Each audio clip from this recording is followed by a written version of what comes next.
New year کی آمد ہے اور لوگ مختلف قسم کی تیاریوں میں لگے ہوئے ہیں. پوری دنیا میں ابھی کرسمس منایا گیا اور اب نیو ایئر منایا جا رہا ہے. ہم اگر کلمہ نہ پڑھتے اللہ نہ کرے معاذ اللہ، ہم اگر مسلم نہ ہوتے معاذ اللہ، اللہ ہمیں بچائے، تو پھر مجھے یہ کلپ ریکارڈ کروانے کی ضرورت نہیں تھی اور علماء کو اس ٹاپک پر بولنے کی ضرورت نہیں تھی. اس لیے کہ جو سب کر رہے تھے ہم بھی وہ کرتے، ہم بھی نیو ایئر کی تیاریاں کرتے، ہم بھی جو کچھ کر سکتے خوشی منانے کے لیے وہ کرتے. لیکن ہم چونکہ مسلمان ہیں اور قرآن مجید میں اللہ تعالیٰ کا ارشاد ہے یا ایھا الذین آمنوا ادخلوا فی السلم کافہ، اے ایمان والو اسلام میں مکمل داخل ہو جاؤ. مکمل داخل ہونے کا اللہ نے اس لیے حکم دیا کہ اسلام کے پاس مکمل تعلیمات موجود ہیں، ہر چیز میں گائیڈنس موجود ہے. تو یاد رکھیے، ایک وہ شخص جو اللہ کو اور اس کے رسول کو نہیں مانتا، اسے کسی سے پوچھنے کی ضرورت نہیں ہے کہ مجھے کیا کرنا ہے. لیکن جو اللہ اس کے رسول کو مانتا ہے، اسے اللہ اور اس کے رسول صلی اللہ علیہ وسلم سے پوچھنا پڑے گا کہ مجھے اس موقع پر کیا کرنا ہے، کیا میرے لیے وہ سب چیزیں حلال ہیں جو دنیا کر رہی ہے، یا اس میں اللہ اس کے رسول صلی اللہ علیہ وسلم کی طرف سے کوئی پابندی ہے. تو جب ہم رسول اللہ صلی اللہ علیہ وسلم کی تعلیمات کی طرف دیکھتے ہیں تو ہمیں قرآن نے اور رسول صلی اللہ علیہ وسلم نے یہ بتایا ہے کہ یہ دنیا مسافر خانہ ہے، یہ رہنے کی جگہ نہیں ہے. انما الحیات الدنیا لعب و لہو، کھیل تماشا ہے، وزینت، ایک زینت ہے، وتفاخر بینکم وتکاثر فی الاموال والاولاد. تو یہ ایک مسافر خانہ ہے. رسول اللہ صلی اللہ علیہ وسلم نے فرمایا میری مثال ایک مسافر کی طرح ہے کہ جو درخت کے نیچے آرام کرنے کے لیے لیٹ گیا اور پھر اس نے آگے سفر کرنا ہے. تو یاد رکھیے جو مسافر ہوتا ہے وہ کسی جگہ پہ اسٹے اس نیت سے کرتا ہے کہ میں نے آگے جانا ہے. تو ہم بھی جب دنیا میں آئے تو اللہ نے بتایا کہ یہ سفر ہے جو آہستہ آہستہ آہستہ آہستہ ختم ہو رہا ہے اور تمہیں قبر کے قریب لے کے جا رہا ہے. تو اس کا مطلب یہ نہیں ہے کہ آپ کو ایک نئی زندگی مل رہی ہے، بلکہ اس کا مطلب یہ ہے کہ جتنی زندگی آپ کو ملی تھی اس میں 1 سال مزید کم ہو گیا اور آپ قبر کے مزید قریب چلے گئے. تو اگر آپ اپنی قبر سے مطمئن ہیں، آپ کے اعمال ایسے ہیں کہ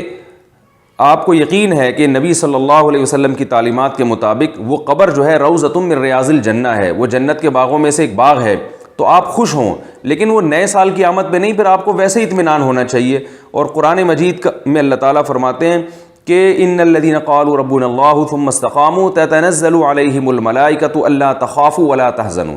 کہ جو لوگ کہتے ہیں کہ ہمارا رب اللہ ہے اور وہ پھر اس پہ ڈٹ جائیں،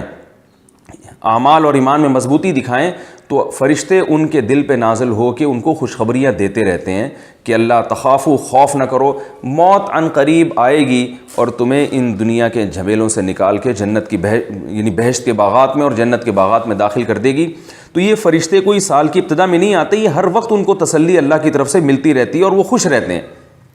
اور اگر آپ کے اعمال اچھے نہیں ہیں تو یہ پھر خوشیاں بہت جلد پھیکی پڑنے والی ہیں، کیونکہ پھر آپ کی مثال اس مجرم کی طرح ہے جس سے قتل ہوا ہو اور حکومت نے اس کو پھانسی کی سزا سنا دی ہو اور یہ بتایا ہو کہ 2020 یا 21 یا 22 یا 23 کے اینڈ میں آپ کو پھانسی پہ لٹکایا جائے گا. تو آپ بتائیے کہ جب 2019 ختم ہوگا تو وہ مجرم خوش ہوگا یا پریشان ہوگا؟ یقیناً وہ پریشان ہوگا کہ میری زندگی میں 1 سال مزید کم ہو گیا. 2023 یا 2022 یا 2021 جو بھی مجھے حکومت نے پھانسی کا ٹائم سنایا ہے، اس ٹائم کے آنے میں وقت اور سمٹ گیا ہے، کم ہو گیا ہے. تو وہ تو اس کی تو نظر میں پھانسی کا پھندا لٹکا ہوا اس کو دن رات نظر آئے گا کہ بس اب میں عنقریب لٹکنے والا ہوں، اب میری زندگی ختم ہونے والی ہے. تو کتنی بڑی حماقت ہے کہ آپ موت کے قریب ہوتے جا رہے ہیں اور اس پہ عبرت کے بجائے آپ خوشیاں منا رہے ہوں. دنیا میں اس سے بڑا بیوقوف کوئی ہوگا کہ جس کو جیل میں لے جایا جا رہا ہو. دیکھیے موت، جو لوگ لبرل لوگ ہیں، لبرل سے میری مراد یہ کہ جو مذہب کو بھی نہیں مانتے اور آخرت کو مانتے ہی نہیں ہیں، ان کے لیے تو ویسے بھی خوشی کا کوئی موقع نہیں ہے، اس لیے کہ وہ تو نہ جنت کو مانتے ہیں نہ جہنم کو مانتے ہیں، لیکن موت کو تو مانتے ہیں. تو جب آپ موت کے قریب ہو رہے ہو، آپ کی زندگی میں 1 سال کم ہو گیا، تو یہ کیسی خوشی ہے؟ موت کے قریب ہونے سے بھی بھلا کوئی خوش ہوتا ہے؟ 2020 میں آپ کو خوشی منانے کا حق اس صورت میں تھا کہ آپ کو کوئی غیبی اطلاع ملتی کہ آپ کی زندگی میں 1 سال قدرت کی طرف سے بڑھا دیا گیا ہے، تو بڑھایا تو کچھ بھی نہیں ہے، کیا آپ ماضی پہ دیکھ دیکھ کے خوش ہو رہے ہیں؟ تو یہ بات خوب ذہن میں رکھیے کہ انسان فیوچر کی خوشی پہ خوش ہوتا ہے، پاس کی خوشی یا نہ تو پاس کی خوشی پہ خوش ہوتا ہے، نہ غم پہ غم زدہ ہوتا ہے۔ دیکھیے آپ کا ماضی کتنا ہی خوشیوں میں گزرا ہو، ایک شخص ہے جس نے عیاشی میں زندگی گزاری، اس کے کان میں کوئی آ کے کہے کہ تمہیں قتل کرنے کا پروگرام بنایا جا چکا ہے اور کل تمہیں جان سے مار دیا جائے گا، تو اب آپ مجھے بتائیں کہ وہ پاسٹ کا سوچ کے خوش ہوگا یا فیوچر کا سوچ کے خوف زدہ ہوگا؟ اب اگر وہ خوف زدہ ہو رہا ہے کہ یار کل مجھے مار دیا جائے گا، کانپ رہا ہے، کوئی اس کے کان میں آ کے کہے کہ یار کیا تم نے اتنی اچھی زندگی گزاری، اب تم غمزدہ کیوں ہو رہے ہو؟ کہہ کہ بھائی وہ تو گزر گئی نا، جو گزر گئی اس پہ کیا مجھے خوشی؟ میں تو ہمیشہ انسان فیوچر کا سوچ کے خوش بھی ہوتا ہے اور غمزدہ بھی ہوتا ہے۔ اس کے برعکس ایک وہ شخص ہے جس نے ساری زندگی جیل میں گزار دی، ٹینشن میں، پریشانیوں میں گزار دی، اس کے کان میں کوئی آ کے کہے کہ کل تمہیں رہائی مل جائے گی اور تم آزاد ہو جاؤ گے، اب آپ بتائیں یہ شخص غمزدہ ہوگا یا خوش ہوگا؟ یقیناً یہ خوش ہوگا۔ اب یہ خوش ہو رہا ہے، اس کے چہرے پہ مسکراہٹ ہے، لوگ آ کے اس سے کہہ رہے ہیں تم بڑے بیوقوف ہو یار، تم خوش ہو رہے ہو، تمہارا تو ماضی اتنا برا گزرا ہے تو تم خوش کیوں ہو رہے ہو؟ تو کہے گا بھائی ماضی تو گزر گیا نا، پاس تو گزر گیا، وہ تو جیسا تیسا گزرا، مجھے تو کل کی خوشی ہو رہی ہے کہ فیوچر میرا اچھا ہونے والا ہے۔ تو یاد رکھیے جو پاسٹ ہے نا، جو 2019 گزر گیا تو وہ تو گزر گیا، اچھا گزرا برا گزرا، ہم نے تو 2021 کا سوچنا ہے۔ تو 2021 میں اگر گارنٹی ہے کہ ہمارا بہت اچھا گزرے گا تو بھی آپ خوش ہو جائیں، کوئی گورنمنٹ کی طرف سے بھی پابندی نہیں ہے، لیکن اس کا پتہ ہی نہیں ہے کہ وہ اچھا گزرے گا یا برا گزرے گا، بلکہ حالات تو یہ بتا رہے ہیں کہ روز بروز حالات بد سے بدتر ہوتے چلے جا رہے ہیں، تو اس میں خوشی کیسی؟ ہاں وہ ماضی جو فیوچر پر اثر انداز ہوتا ہے،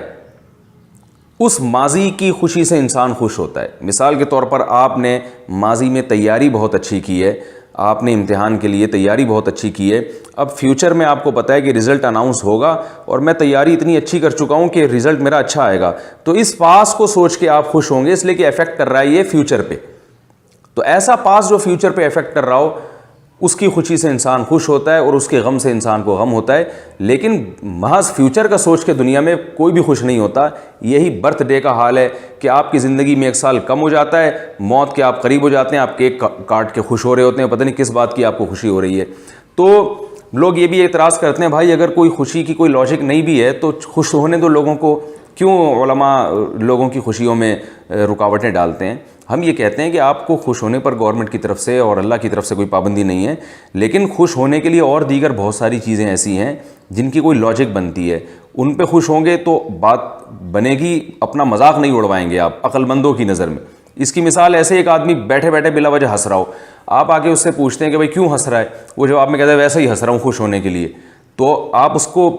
پر حماقت کی مہر لگائیں گے کہ نہیں لگائیں گے؟ آپ کہیں گے یار تم سے بڑا بیوقوف میں نے کوئی نہیں دیکھا، تم بلا وجہ بیٹھے ہنس رہے ہو، نہ کوئی لطیفہ تم نے سنا، نہ کوئی خوشی کی خبر تمہیں سنائی گئی، تو وہ کہے بھائی ہنسنے پر بھی کیا پابندی ہے؟ تو ہنسنے پر یقیناً کوئی پابندی نہیں ہے، لیکن بغیر کسی وجہ کے ہنسنا، ہنسنے کی کوئی ریزن نہ ہو یا بغیر کسی وجہ کے قہقہے لگانا، یہ انسان کے پاگل ہونے کی بہرحال دلیل ہوتی ہے۔ پاگل لوگ ایسا کر رہے ہوتے ہیں، آپ نے دیکھو کبھی ہاں ہاں ہنسنا شروع کر دیں گے، کبھی ایک دم رونا شروع کر دیں گے۔ تو نارملی جو انسان ہے نا، جس کو اللہ نے کھوپڑی دی ہے، جس کو اللہ نے سینس دی ہے، جس کو اللہ نے عقل دی ہے، وہ خوشی کی بات پہ خوش ہوتا ہے، غم کی بات پہ غمزدہ ہوتا ہے، بلا وجہ بیٹھ کے